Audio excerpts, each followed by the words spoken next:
Hello everybody and welcome to Bookmas Day 2. I thought we'd get the nitty-gritty out the way with a quick wrap-up of everything I read in October and November. This will be the same as my last wrap-up, a yes, no, maybe of whether I would suggest the books or not, as well as a short little synopsis and my feelings. Hopefully I can keep it short once again.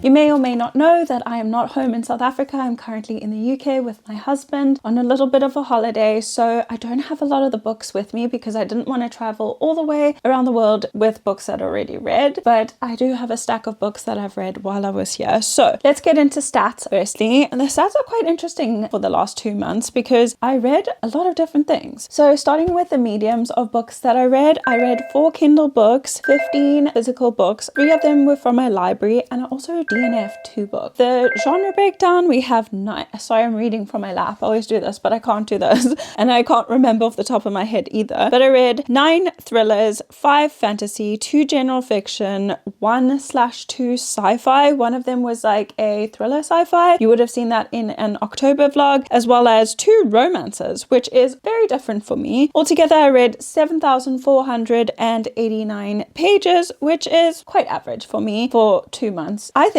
we should start off with the 2 books that I DNF'd and the reasons why. Firstly, obviously, I do not recommend these books that I have DNF'd. I mean, you can if you want to, but there's a reason why I DNF'd them myself. Personally, I wouldn't recommend them, especially because it didn't grip me early on, and I made it quite a way through both of these. The first book that I DNF'd, you would have seen in a video, and that is called Death of a Bookseller by Alice Slater. I tried really hard with this book. I think I got to page 127. Unfortunately, it was just much of the same. It was a Groundhog's Day. Same thing was happening over and over and over, and I just couldn't wrap my head around it. It followed 2 booksellers from the same store. One of them was sort of a recluse and she was obsessed with serial killers, and then we had another one who was not obsessed with serial killers. However, her mom passed away after having been offed by a serial killer. So Roach, who is the serial killer fanatic, she thinks that this is like common ground between them and they can kind of hang on the doorbell. Sorry guys, the doorbell went, so I had to run downstairs and I don't remember where I was. But anyway, Roach thinks that they should have some common ground because, you know, serial killers is their common interest, and she just gets rejected and kind of just pursues this friendship, and then out of the blue wants to kill her. I don't know, I just stopped there because I couldn't do it anymore. It was really aggravating and also super cringe, and I just couldn't do it. So DNF, unfortunately. This cover is gorgeous though, which is what originally attracted me to it. The next book I unfortunately had to DNF is The Surrogate by Frida McFadden. I saw Lily Grace read it, so I was quite curious because all Frida McFadden's books are basically on Kindle Unlimited, so I thought I'd pick it up, and I was flying to the UK while I read that, and I thought it would be a nice, quick, easy thriller.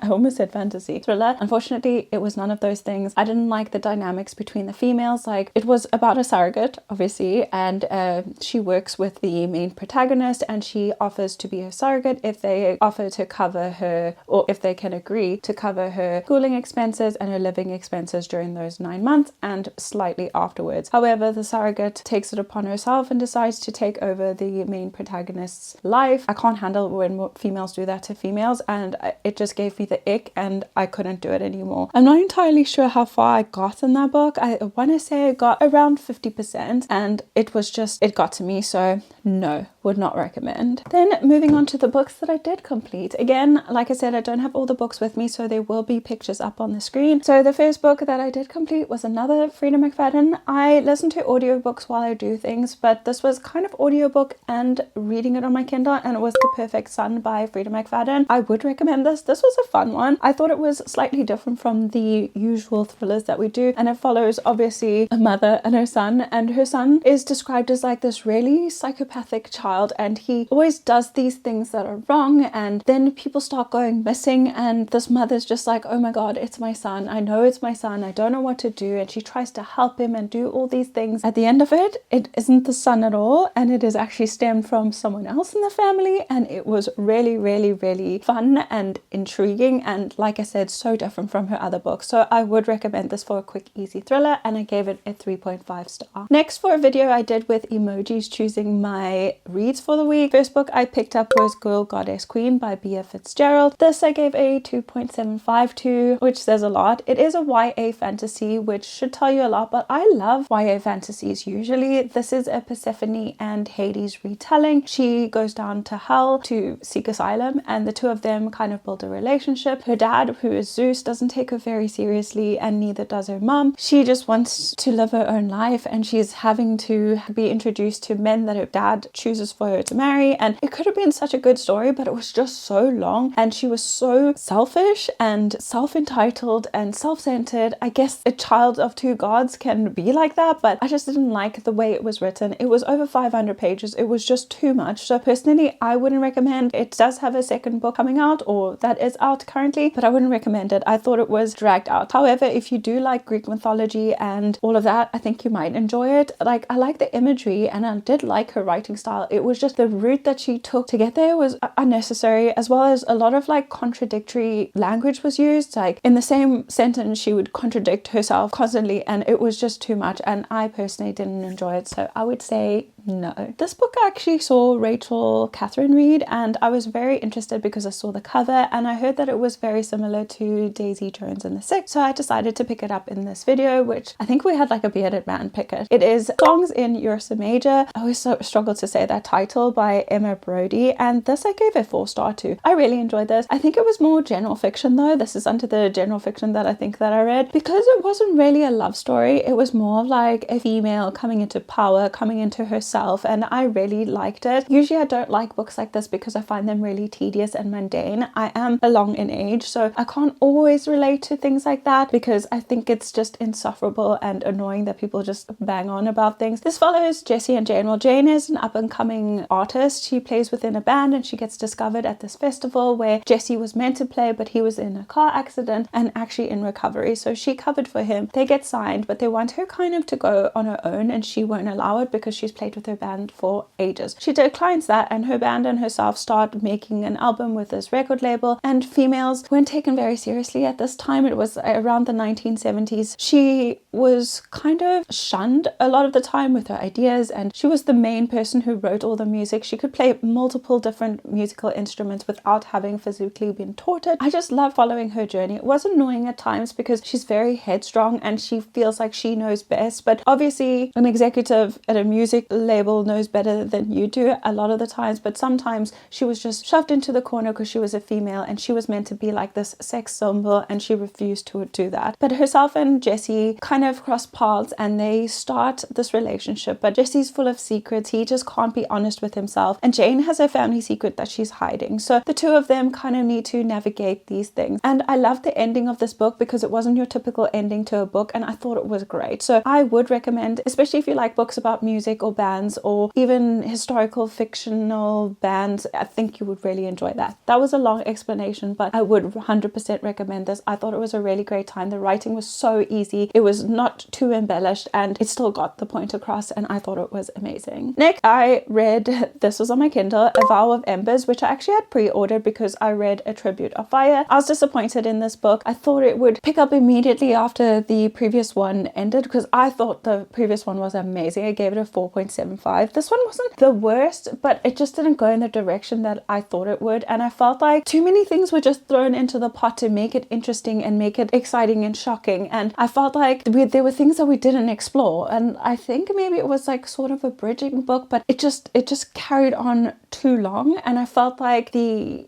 enemies to lovers trope was taken out of proportion because they didn't really hate each other. They wanted to hate each other, but they never really hated each other throughout the book. I don't want to tell you too much about what the book is about, obviously, because it is a sequel, but it's very, very interesting, and I loved the first book. This one I gave a 3.52, which isn't terrible. It's still a good rating, but it just didn't live up to the hype that I had built up in my own mind. Again, for the emojis video, it's called Very Bad People by Frick, and this is supposed to be a YA like thriller / mystery. I gave this 2.75. It wasn't good. It wasn't good at all. I found the writing very, very tedious again, like very verbose when it didn't need to be. We had this mystery that we needed to solve, and the mystery just fell off the side and we went a different route. So it follows Calliope, who is a student at a new school. She decides to go to boarding school after something tragic happened to her family, and she enters into this club and she realizes that her mom had been part of the same club and her mom had since passed away. So she's walking through life trying to figure out more about her mom, but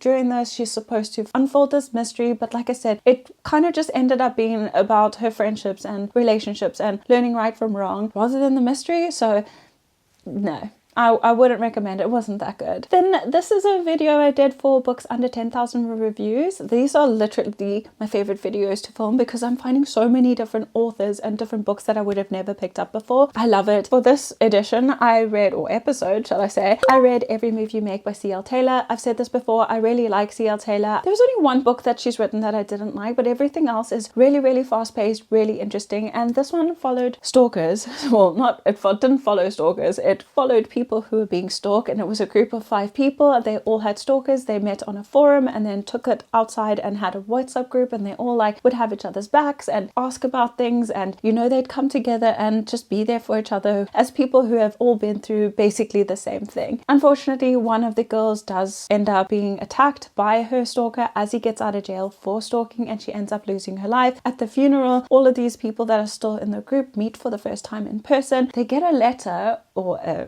present, a bunch of flowers sent to them, which is a wreath, and on it is a date, and it is kind of like a warning. So all of them are freaking out because they don't actually know who the letter or the wreath was for. So they're all panicking, thinking who's gonna go next. So it follows them through all of these things, and people are getting suspicious of each other. They're getting paranoid, and stalkers are ramping up, and we slowly start to unfold what is happening. And it was so interesting. And in the author's note, C.L. Taylor writes that she actually had a real life experience having been stalked, and I thought it was amazing. Books like this really intrigue me because it happens every day. I watch true crime and investigation all the time, and you just see it all the time. I just said all the time too many times. I feel like a lot of the stalking cases don't get taken as seriously as they should, and a lot of times it does end up in tragedy. So I find it really compelling, and I thought this was great, and I gave it a 4.5 star. I don't give thrillers that high of a rating usually. Like, this is very far and few between because they all kind of just seem the same, but this one really hit something in me, and I loved it. Would 100% recommend. Yes.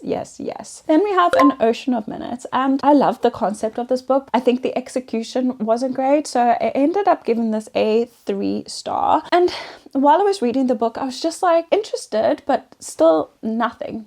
I didn't feel anything. And this is the first book that I read that was kind of speculative and kind of stream of consciousness, and we were just in her head too much. And I don't think I like that. I like to know other people's opinions, and I don't know, I just feel like, especially when you have a female who isn't well researched or hasn't even asked questions, and you're just following her process of like trying to make sense of things but not actually going out and asking for help, that pissed me off a lot. But this was like kind of sci-fi as well, and it involves time travel as the influenza hits and people are getting sick and they cannot afford the treatment. So this program is, they're sending them forward to the future, and they can make a change in the future world. With that, they can pay for medical supplies for their loved ones. Our main protagonist, she decides to go because her boyfriend is dying, and they agree to meet in the allotted time where she's supposed to land in the future. They plan to meet there, and he never comes. She's just going through the motions, just wondering why he's not coming, and she doesn't know where she is or what she's supposed to do, and she didn't actually get in any real information before going on this time travel. So that really frustrated me. She goes through a lot of different things that could have been avoided if she had just asked a question and opened her mouth. So this was very frustrating. I did like the concept of this book, but I think the execution just lacked a little bit. So would I recommend? Maybe. I'd say maybe for this. It just depends on your reading taste. If you do like more speculative, I can't say it, more speculative writing as well as more stream of consciousness, I think you would enjoy this book, as well as like the time travel elements. Really interesting, but unfortunately, like I said, the execution. Then I read A Cursed Sun by Dale Lieto. This has been on my TBR for the longest time, and I finally read it. This book was cringe. It was so cringe, but yet so addicting. I compared it to like Zodiac Academy, which is Really terrible writing, really terrible writing. I can't even really tell you what the book is about because it was so like all over the place, but yet I was addicted and I just wanted to finish it. So it follows our main female character named Astrid, and she is like a alternate for a princess of this world they live in. So there's 3 alternates and the princess, and if they go on more high risk outings, these alternates will step in to pretend that they are the princess. They are living bordering a fairy realm, and this fairy realm, they're lawless. They are lawless, and they have a cursed prince, I think he is, yeah, a cursed prince who has this terrible reputation and everybody's scared of him. So Astrid gets sent on this assignment because she thought she was going with someone else, which is one of the male alternates, but it ends up being someone else, and she's really pissed off about this. But anyway, while they go on this expedition, they get attacked. Then she meets this cursed prince, and together they go on this little adventure. Like I said, writing terrible. Would I recommend? Maybe. It depends on your mood. If you did like Zodiac Academy, I think you would love this. Like it is fun. I have the second book. I'm probably about 25% through that. It's also a bit of the same. However, I just find with indie books, why are the chapters so long? Like 30-40 pages in a chapter is absolutely ridiculous, and there's no reason for it. There's absolutely no reason for it. But ultimately it was an okay read, and like I said, I don't know if I said, I gave this a 3.75, which isn't bad. That's almost a 4-star, and that's mostly because of the ending, and I really liked it, but the writing is not good. Then for my Halloween vlog, we have these 3 books. I'm not going to talk about them too much. I probably shouldn't have spoken about the other books so much either, but I read The Weight of Blood by Tiffany D. Jackson, and this is a kind of reimagining of Carrie by Stephen King with a different race in a different town with different circumstances. So this book covers a lot of racism and prejudice, and it's yucky. It's very yucky. There's mention of blackface, and there is shaming because of the texture of someone's hair. They call her, like, what is it called? I don't know. Someone who is pretending to be white that isn't, and there's a lot of racism in it. I don't need to explain Carrie to you surely, but it kind of follows that, and disaster strikes after Carrie, her name isn't Carrie in this book, but after she is bullied so badly, she kind of just wreaks havoc, and I thought it was a really good book. I gave this a 4-star. I really like the reimagining elements of it, as well as like the new character. I found her really endearing, and I felt so sorry for her because of the way she was brought up. Same as Carrie, but this wasn't as religious. Her dad was just trying to whitewash her. That's what it's called. Her dad was trying to whitewash her so badly, and yet he would like straighten her hair and burn her, and she was allergic to relaxers and gets like blisters on her scalp, and he would force her to do it because he wanted her to present white. It was horrible, but it was a really good story, and I really liked it. Would I recommend?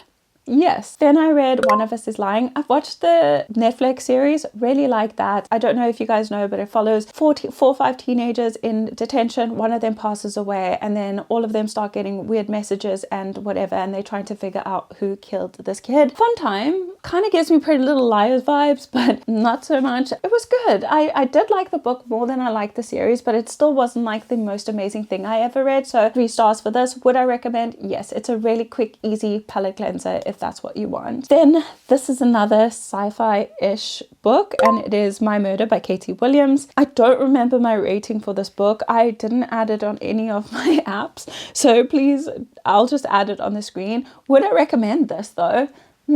Maybe. Depends on your taste again. This follows a weird concept where there was a serial killer who obviously did serial killer things, and there are 5 of his victims that were brought back to life, or cloned. Not brought back to life. They were cloned. They were cloned and brought back to life. And our main female character is trying to figure out what happened to her because nothing is making sense. She's trying to figure out what led to her death, how she was in this place, because everything that happened with her death wasn't the serial killer's normal thing. So she's just trying to figure it out with a bunch of people that are in her serial killer support group. Very weird, very interesting, but I just felt like, again, the execution wasn't great, and there were a lot of questions that I had at the end of it. But would I recommend? Maybe. Like I said, maybe. Sorry if the angle has changed slightly. I think it has, but my battery died, so I had to change it out quickly. But this takes us to the physical books that I read. I just locked my phone, even though I need my ratings. Anyway, okay, the first physical book we read while being here was The Last Mrs. Parrish. A lot of people compared this to The Housemaid by Frida McFadden, and they thought it was like plagiarized, and I saw all these nasty videos. I don't think so. I think some inspiration was taken, but it definitely wasn't plagiarized, and it definitely wasn't the exact same story. This one follows our main female character. What is her name? Amber. And Amber grew up quite poor. She met a wealthy boy in her neighborhood. They started dating, but his parents hated her and basically made them break up. And she is just on a warpath because she believes she deserves a better life. She kind of has this scheme running where she goes and tries to steal other women's husbands. So she goes and approaches Mrs. Parrish, who is this very sweet, compassionate woman. She runs a non-profit. Is that what it's called? She runs an organization for people with cystic fibrosis because her sister died from it. So Amber decides to make up a story about this and wheedle her way into Mrs. Parrish's life so that she can be the next Mrs. Parrish. Very, very interesting. Very different from The Housemaid. In this, Amber knows what she's doing. She's got a job. She knows all these things. I don't feel like Millie in The Housemaid actually had an intention to steal the husband. In this one, that's the whole premise of the book, but she's not realizing that everything comes at a price. Everything comes at a price. So very, very interesting. I would recommend this. I would 100% recommend this. I gave this a 4-star, probably like a 4.25 thinking back on it, but would recommend. I read it so quickly. It was so fun. I struggled to find it as well because it's a really old book. I think it was published in 2017, so very hard to get hold of, but we found a third-party seller selling it on Amazon for like £3.50, so I jumped on that. I'm really, really glad that I finally got my hands on it. If you had to read The Housemaid and The Last Mrs. Parrish, I don't think you would confuse the stories. Similar, but not the same. Then I finally read Carrie Soto is Back by Taylor Jenkins Reid. And I have a love-hate relationship with Taylor Jenkins Reid. I sometimes just don't get on with her stories, and I didn't get on with this book at all. I gave this a 2.5. Would I recommend? If you like historical fiction and if you like tennis. I was told by plenty of people that you do not need to like tennis to like this book. Yes, you do. It's only about tennis. Everything in this book is about tennis. Tennis, tennis, tennis. It's about how much she gave up about tennis, how much she lost because of tennis, how much she gained because of tennis, and it's just tennis, tennis, tennis, tennis. She was brought up in Malibu Rising. Is that what it's called? Malibu Rising, yeah. Carrie Soto makes an appearance in there, so I thought maybe that little story would be in there. It was probably a paragraph. The rest of it, tennis. So would I recommend? For me, in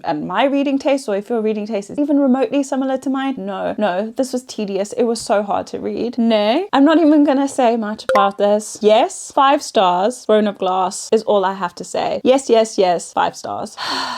This is probably one of the most disappointing reads I've had in a long time because I was really, really, really looking forward to the last installment of Magnolia and BJ. Obviously, I can't tell you too much about the content in this because it is a sequel and I've done a whole video on it. So much more could have been done with this. I wanted more. I wanted less sappy nonsense and more maturity, more growing, which I thought they had done in the previous book. And unfortunately, Magnolia just regresses and she does all these really immature things. She acts so immaturely and she's supposed to be this smart girl and her ADHD is just like blasted everywhere. It's like ADHD now is like trending on TikTok, so you had to write it in a book and it just felt unnecessary. It felt unnecessary and we were just going round and round and round and round and round in circles, doing the same thing, expecting different results, and it didn't work for me. So not the worst rating, but I gave this a 3-star, but really, really, really disappointed with the ending of, not the ending really, I like the ending of the book, but the end of this installment. Like no more Magnolia and BJ after this, so I was hoping to get a little bit more. Even the ending I felt was so rushed. Like we were all rooting for them to get to this end conclusion and it was basically glossed over. Even there was like this big plot twist, I guess, and it was glossed over so badly that I had to reread the page 3 times in order to understand what the fuck was going on and how we got to that conclusion. So in my opinion, I don't know. Some parts of the series I really love. Some parts of the series I really do not love. And it's super toxic. I don't know if I would recommend it for everyone, but it's very, very, very specific. Very specific in my opinion. But do I regret it? Probably. But I want to know what the hype was about. Like I had fun, but this put a sour taste in my mouth. Just saying that. Another disappointing one, but with a better rating. This is Foxglove by Adeline Grace. If you don't know, I bang on about Belladonna all the time. time. I absolutely love that book. Gothic vibe, kind of personification of death, the relationship between Signa and Death. Absolutely loved that. Absolutely loved it. But in the second installment, that falls away, and unfortunately we left with a different character who I really didn't like, and I feel like the character itself didn't have a lot of character. He was so boring. He was so mundane, and I feel like he didn't put any actual effort in to vie for who he was vying for, and I just felt like this was an unnecessary installment. I really did. We didn't get a lot of Death and Signa together, so that's what I'm here for. That's what I was here for, but we didn't get them, and I was really sad, and I just felt like this book itself wasn't as strong as Belladonna, in my opinion. I still did have a good time. The writing is so whimsy, so dark, so gothic. Like, I know that's contradictory, but it works. It really, really works. Yeah, I feel like if we got more of Signa and Death, it would have worked out better. Also, we have another mystery in here, which again just fell off because there were other things that they wanted to achieve, and I was just like, okay, well, why bring it up now? Like, that could have happened in the middle of the book and then solved at the end, but now it's brought up right on the first page, and then we just forget about it and then pick it up and then forget about it, and then it's like, I don't know.